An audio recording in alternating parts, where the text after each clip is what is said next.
तर पुण्यामध्ये अर्धा तासाच्या पावसात नागरिकांचं मोठं नुकसान झालंय। महापालिका यंत्रणांनी गंभीरपणे याची दखल घेण्याची आवश्यकता असल्याचं मेधा कुलकर्णींनी म्हटलंय। गैरगोष्टींकडे झालेल्या दुर्लक्षामुळे पुणे शहरावर ही दुरावस्था ओढवल्याचं त्यांनी म्हटलंय।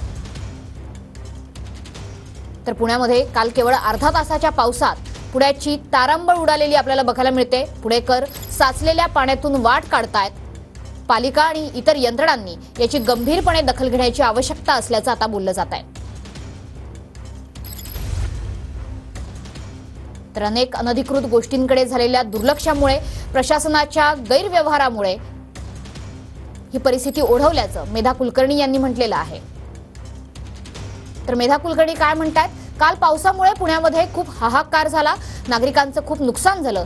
ज्येष्ठ नागरिक, महिला, मुलं ही पाण्यात अडकली। भीतीदायक परिस्थिती निर्माण झाली, वेळ वाया गेला। चीजवस्तूंचं जे नुकसान झालंय त्याची नुकसान भरपाई व्हावी।